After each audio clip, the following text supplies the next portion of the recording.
What is going on, guys? Well, with the release of Thanksgiving this past weekend, we now have 8 feature films by the director Eli Roth. Now, he did direct a documentary on the extinction of sharks called Finn, but I didn't feel that that was worth putting in here. We're talking about movies, and trying to rank a documentary along with that's a little weird for me. So, just talking about his theatrically released movies, we have 8 of them, from Cabin Fever all the way to this past weekend's Thanksgiving. And Eli Roth is an interesting director because he's definitely been one of the more prominent voices in horror over the last 20 or so years, but he doesn't seem to have broken into the mainstream as much. And maybe he doesn't even want to. Maybe he kind of wants to be a little bit more of the niche, a little more grindhouse type of director.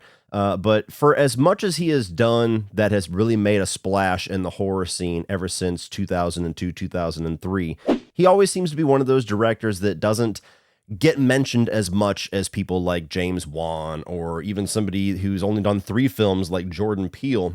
And it's always been interesting to me why that is. But nonetheless, we've got 8 films here, all of which I think have their own merits. They all have their own audiences and they all have their fans.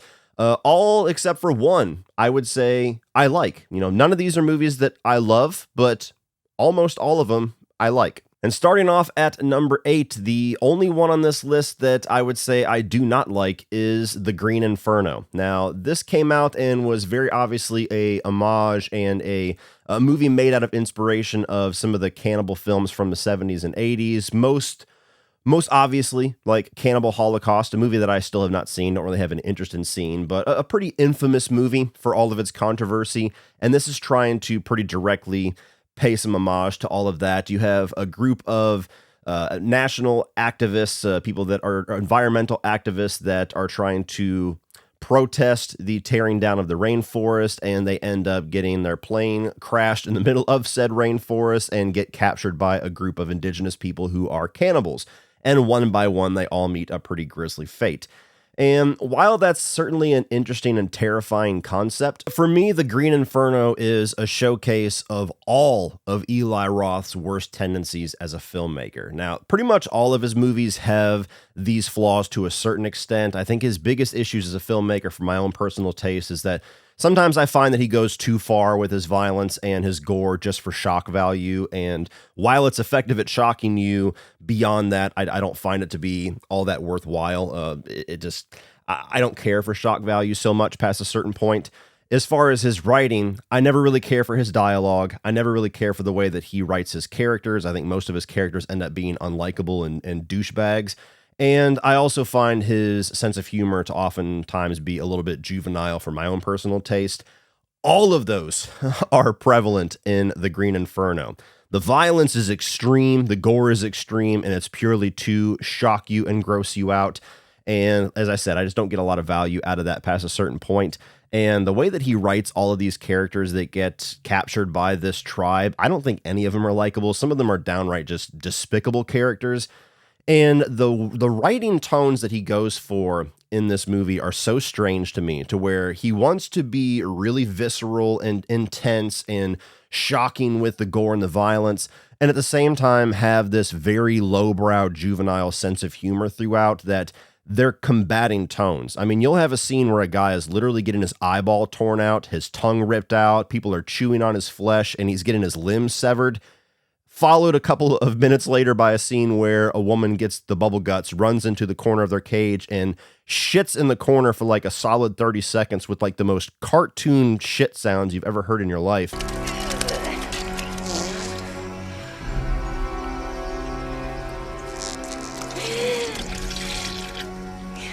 I'm so sorry. There's a scene where a dude's just jerking off in the corner of the cage for no reason. It's a movie that goes for humor shock and gore shock all throughout the entire thing, and I just don't really get anything out of it. So I know there's an audience for this. I know there's some people that really like this, the Cannibal Holocaust crowds especially, but for me, this is just not for me whatsoever, and it's the only movie he's ever made that I never really have the interest to rewatch. Now, really quick before we carry on with the rest of this ranking, if the holiday season and all the prep involved with that has started to wear down on your energy levels and you need a clean, natural, and sugar-free energy source, check out the sponsor of today's video, G Fuel. I'm gonna go out on a limb and say that most of us understand what it's like that at least once during a workday we hit that wall where we're low on energy, low on motivation, and can't find what we need to get through the rest of the day. I'm taking a nap! You want to take a nap? I'm taking a nap here. Or even worse than that, when you find a way to get through the end of the workday, turn on your favorite video game, and you just have nothing left in the tank. Well, especially in this time of the year when you add in holiday prep and vacation planning and all the extra stuff, I experience that almost every single day. And as if all of that's not bad enough, I have extreme difficulty finding an energy drink that is low or no sugar while also tasting good. And that's why today I've partnered up with G Fuel, the official energy drink of esports and gaming. G Fuel is available in powdered energy tubs as well as ready-to-drink cans, and the best part about it is that there is little or zero sugar, which means you do not have that dreaded crash by the end of the day. That means clean, natural energy that's available in a variety of flavors. Are you a Mega Man fan? Because they've got the Blue Bomber Slushie ready for consumption. Or, if Sonic is more your speed, check out Peach Rings. And as if all that's not enticing enough, even though Halloween is sadly in our rear view mirror, you can keep the holiday spirit going with these horror-themed G Fuel products, like the Dream Demon drink that is a tart fruit punch, or the Good Guys drink that is a tropical blood orange. But if you're somebody who's more interested in the powdered energy tubs, they currently have a Black Friday sale where you can buy one, get one on the blacklight themed tubs as well as the shakers. So check it out now and don't miss it. So head over to gfuel.com and use my discount code CODY20 to save 20% off of your order. That's 20% off by using the code CODY20 at gfuel.com. And thank you so much to G Fuel for partnering with me on today's sponsorship. Coming in at number 7 is going to be Knock Knock. And from here on up, I like all of these movies to some extent. Now, Knock Knock is a remake of a film from, I believe, maybe the late 70s, early 80s. I've never seen the original, but essentially you have Keanu Reeves as a family man, and his wife and kids are off on vacation. He's stuck at home, and 2 young, very beautiful girls show up at his door at night needing some help. He offers them help, and slowly they start to seduce him. He ends up having a threesome with both of them, and then the next morning, everything turns completely sinister, and he realizes that he is in this very sadistic game of cat and mouse with these 2 girls as they try to systematically decimate his life for betraying his family to sleep with 2 beautiful young girls. So you have one act of this movie that's kind of like a seductive thriller, and then the other 2 acts that are like revenge thriller. And, you know, there's aspects of this movie that I like. I think that Keanu Reeves is pretty good in this. I think that he hams it up right at the right moments. So his the stereotypical like bad Keanu Reeves acting actually works in those scenes, and the times where he's actually kind of being pretty good dramatically and losing his mind, I think that he does pretty decent. You know, the tone of the movie allows for all the different colors of Keanu Reeves' acting ability, I think. What was I supposed to do? You sucked my cock, you both fucking sucked my cock! It was free pizza! Free fucking pizza! I think Ana de Armas is really good in this. This was the first thing that I ever saw her in, and obviously she's gone on to be a major star, and you see glimmers of that here. And there's certain elements of this that I do think are interesting, predominantly the first half. I think the first half of this movie is genuinely good when they're setting up this situation where slowly you see him descend into this like, no, don't do it situation, and then the perverted side of your brain's like, I don't know, maybe do it. And then as soon as things start to turn very dark and you realize how this guy's life is literally just going to get turned upside down very quickly by the situation. But the second half of the film I find to be a bit exhausting. It's a little bit redundant. It's very repetitious in the situations that they bring about. I think that the performances of the 2 girls and how maniacal that they are gets a little bit grating. And even the maniacal nature of Keanu Reeves kind of losing his shit a little bit gets a little bit grating.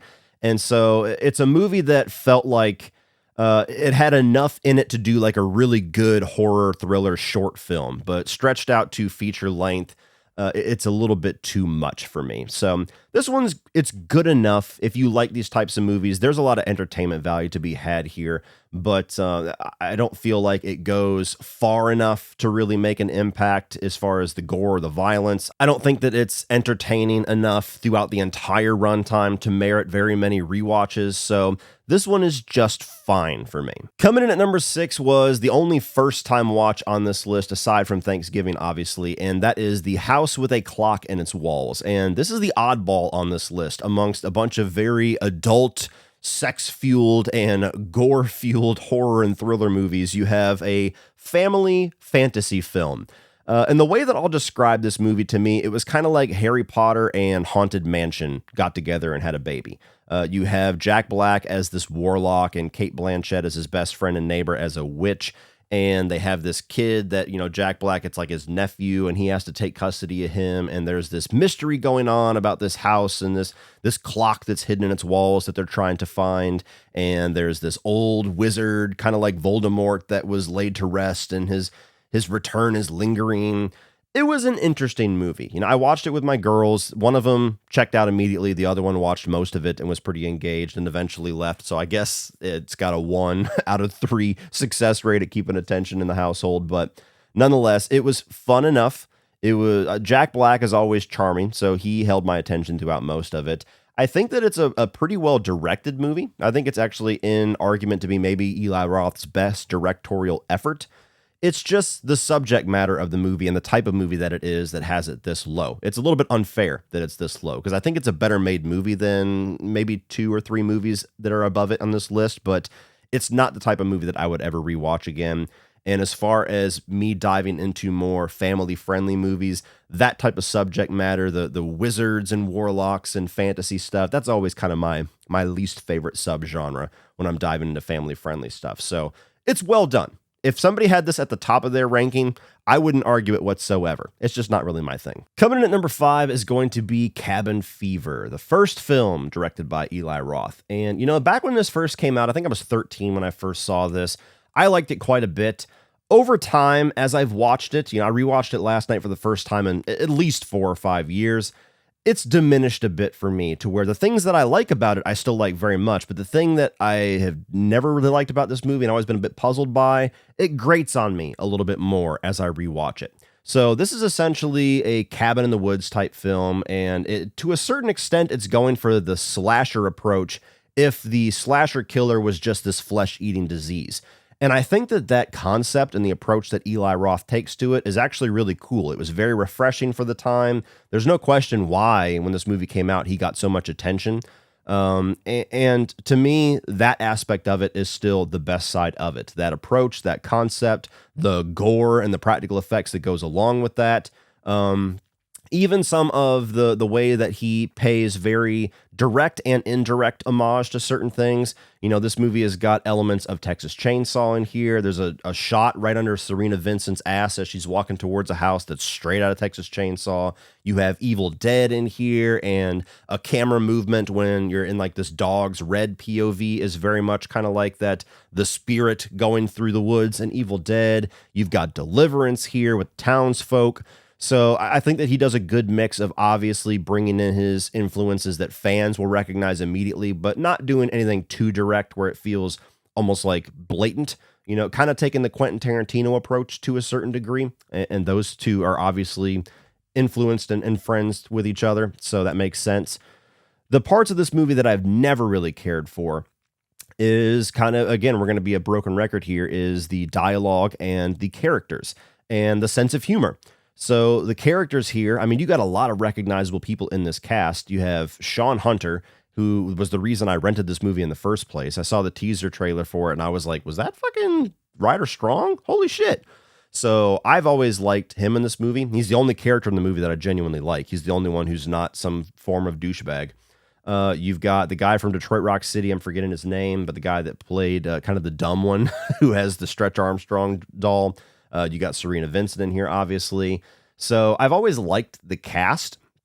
However, the dialogue and the way that he writes and directs these characters pretty much all of them are unlikable. I mean, you have the blonde guy that goes and hides out for the entire movie, and the dude from Detroit Rock City that are competing for biggest douchebags ever in here. You've got the townsfolk that are just kind of off-putting.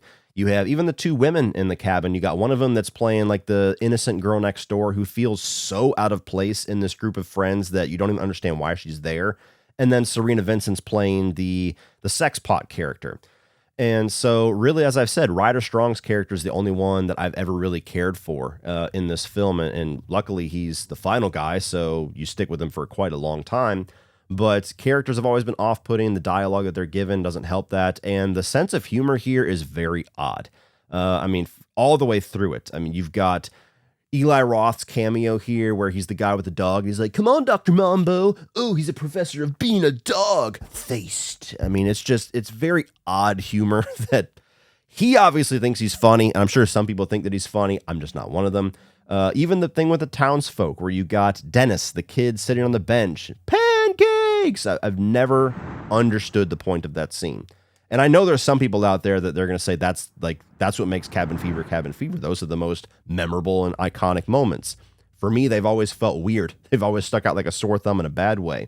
Even the old man in the store where you have this very odd joke that is set up in the first act to where they're asking about this rifle. And he goes, oh, that's for black people. He doesn't say black people.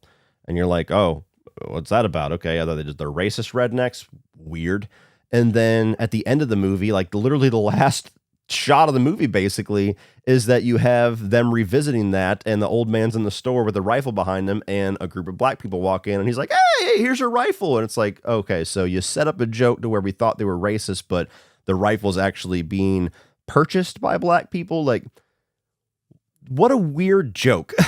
And so those elements of the movie have always been very off-putting to me. I understand they make it stand out, they make it unique, but I just don't get it. And so the more that I rewatch it, those elements always puzzle me more and just throw off the vibe of the movie to me, to where if he had leaned more seriously into the stuff that he does well, this could be like a top horror film of all time to me. But as much as I do like it, the Eli Rothisms hold it back for me. And I gotta say, it's a major pet peeve of mine whenever a character just does the dumbest fucking decision in the world that no person with a functioning brain would ever do. So as much as I love Ryder Strong and I like his character in this movie, when he goes off onto that shitty little ladder and is poking the dead body that is so obviously the diseased dude with a stick just to break off and fall into the fucking water and seal his fate, that to me was just like, dude, what the fuck? Coming in at number 4 is going to be Hostel Part 2. And this one is always a weird one for me to discuss, especially in comparison to the first film in a ranking. Now, I just talked about this one not too long ago on our 31 on 31 Pain and Suffering video that released on Halloween.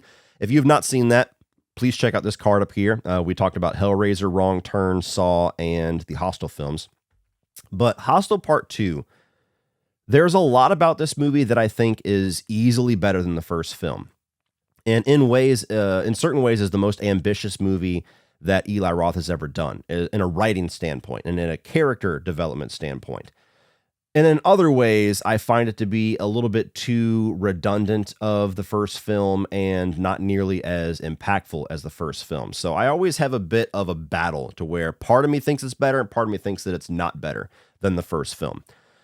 So you have a lot more exploration into the elite hunting group here. You have this really cool thing where you follow the 3 potential victims, the ones that are going to be the sold into the elite hunting group situation. And then you have the 2 characters that are the ones buying, that are the ones paying, and the ones that are going to end up being the torturers of the 3 protagonists. And I like the way that the movie splits the perspectives between them. It sets up a lot of interesting expectations that the movie very effectively subverts in the third act.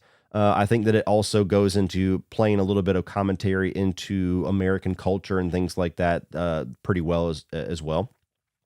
I think that the way that the movie leaves an impact in the last 10 or 15 minutes is very effective. It finds a really cool way to have a very different conclusion than the first film had that is probably the most memorable sequence of the entire trilogy. But at the same time, you have, outside of those sequences, kind of just more hostile stuff. It's more people being tortured. They try to up the ante with the kill scenes as far as the scale of them. But for me, they're not as impactful as the shock value the first film had. And also switching the victims from male to female makes this movie a lot harder for me to watch. And while I wouldn't say I enjoy the first film, it also makes it harder for me to try to find enjoyment in this one. That's just a personal thing. So in a lot of ways, I think that I admire how ambitious this movie is. I admire, and I think he's successful with how he tried to expand on what he did in the first film, while at the same time, it's a less rewatchable version of Hostel, which is already something that I'm not really high on as far as rewatchability. Coming in at number 3 is the new dog on the block, Thanksgiving. And being that this is a new film, I've only seen it once, this has the most potential to move up or down on this list. I could rewatch it and say, hey, you know what? I like this a lot more than I thought I did. Or I could rewatch it and say, it wasn't as good as I thought it was. We'll see as time goes on. But Thanksgiving to me was very solid. I liked this. I didn't love it. So you have basically the expansion on the teaser trailer that was in Grindhouse back in 2007. So this is the feature-length version of that, to where you have this Black Friday sale and a massacre that ensues, and then a year later, a masked killer comes back for revenge on everybody that incited that Black Friday massacre. And so you don't know the identity of the killer, you don't know why they are targeting these people, what personal tie do they have to this Black Friday massacre. And where the movie succeeds is in the kills and the gore. I think that it's Eli Roth's biggest strength as a horror filmmaker is that he's very effective at making gore very visceral. He's effective at doing creative kills and always making his kills unique. And I think that this movie finds a really nice balance of having very effective gore and kills while not diving too much into the exploitation side of things and the shock value side of things that movies like Hostel and The Green Inferno go for. So in a lot of ways, I think this is his most rewatchable film. I also think that John Carver is a really cool killer. I like the design of him. I like the simplicity of it. And I think that the John Carver as a killer, as well as the Thanksgiving property, has a lot of franchise potential. I would not be surprised whatsoever if within a month we find out that Eli Roth is going to be doing Thanksgiving second helpings, and we're going to get it in like 2026. So I did like this enough to where I want to see more out of it. The negatives, though, are again with the writing, the dialogue, and the characters. I didn't like any of the characters in this movie. I think they range from passable enough to where you don't really know or care much about them to full-on unlikable. When the movie started off, I mean, the Black Friday sequence alone sets off with this tone to where I was like, oh my God, is everybody in this movie going to be this loudmouth, fucking East Coast stereotype douchebag? And luckily, everybody wasn't, but there was a good amount of characters that were. But a lot of the more prominent characters that we should invest ourselves in more are just very weak, passable characters. Like the final girl, I can't tell you a fucking thing about her. And that's a big disappointment when you have a slasher film like this and a whodunit, because if you don't like or invest yourself in any of the characters, then it's very difficult, if not impossible, to invest yourself in their mortality. And so you don't really get much tension out of the chase scenes. You don't really care whether they get killed or not. You don't feel anything when they do get killed.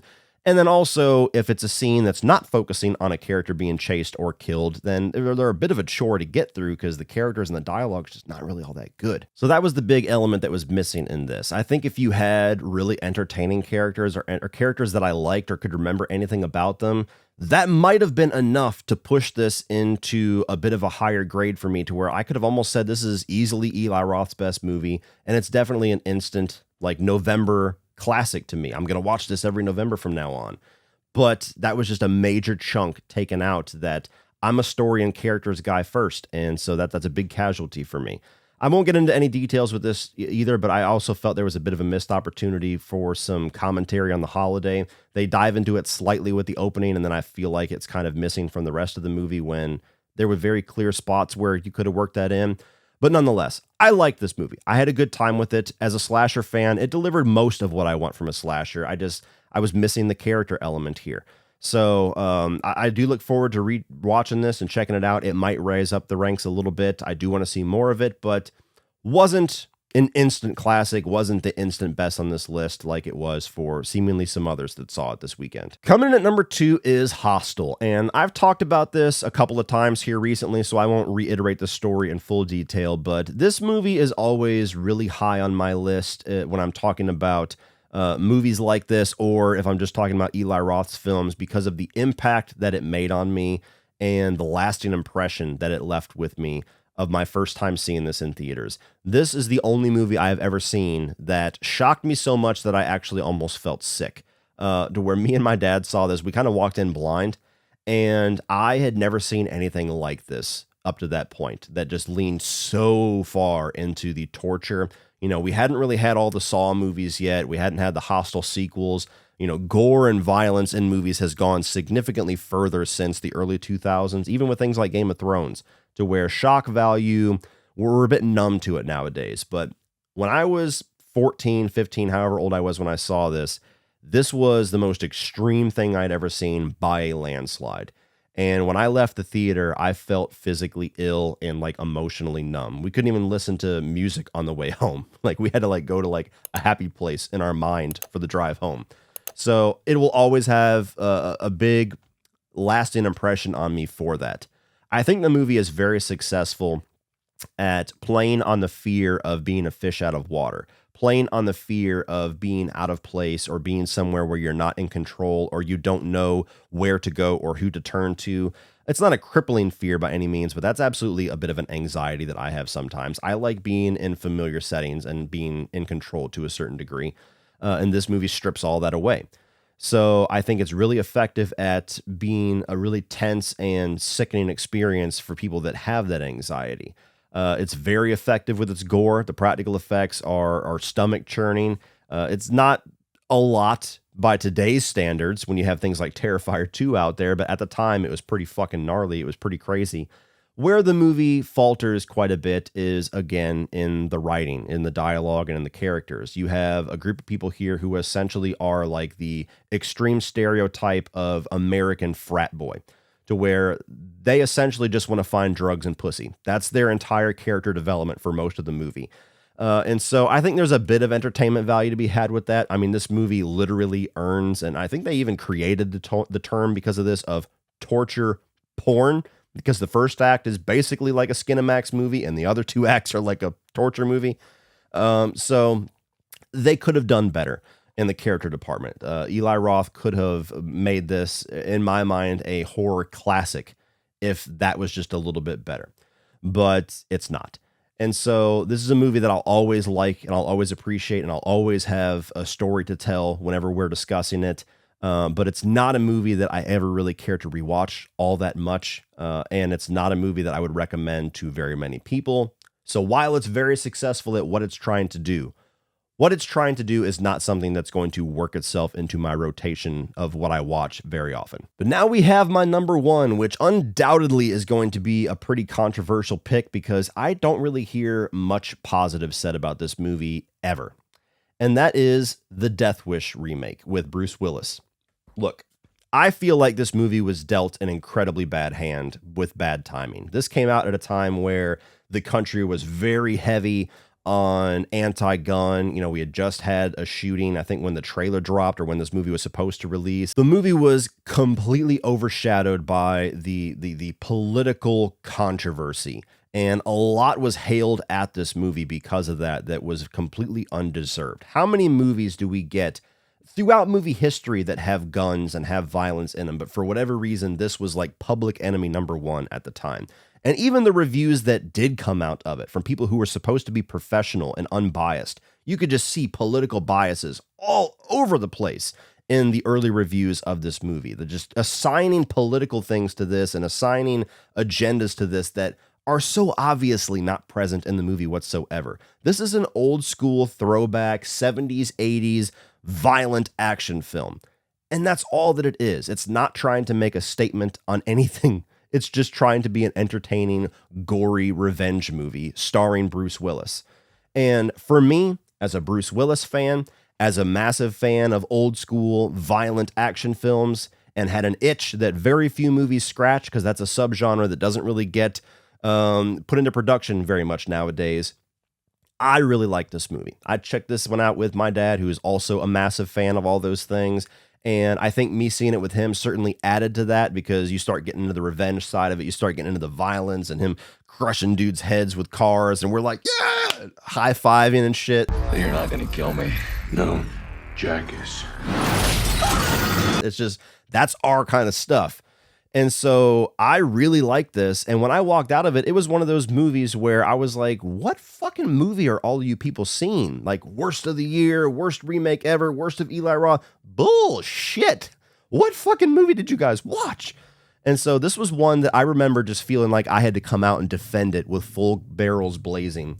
And so I've always really liked this one. I've rewatched it a number of times. It's not an instant classic. Again, I don't love any movie on this list. This is not like a 4 or 5 star action revenge film, but for what it's trying to do, tapping into that old school Bruce Willis grit, giving us an old school violent revenge thriller, having pretty gory kills. You know, this leans into the Eli Roth signature violence here, having a decent amount of action while very much being much more a thriller.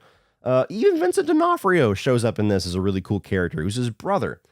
I really dig this one. I have a good time with it, and I think that it has always been so unfairly treated. So while I am sure the vast majority of people out there, when they rank Eli Roth's films, are going to have either Cabin Fever, Hostel, or even Thanksgiving for all the recency bias, they're probably going to be out there, because he's obviously known as being a horror director, a horror filmmaker. But when I look at his slate of movies, all 8 of them, for me, the one that I enjoy the most, the one that I rewatch the most, the one that I get the most out of is his action thriller, is Death Wish. So sue me, I guess. That's my honest opinion. My favorite movie by Eli Roth so far is Death Wish. Well, that's all for this one, guys. If you enjoyed that, please click over here for all of my 2023 new release reviews, which include Thanksgiving. And I'm also going to put my Hostel review series up here, all 3 of those movies, for you to check out my in-depth thoughts. Please like, share, hit that subscribe button so you do not miss my top 10 holiday horror films video on Thanksgiving. And as always, guys, remember, opinions are like assholes, but that doesn't mean you have to be.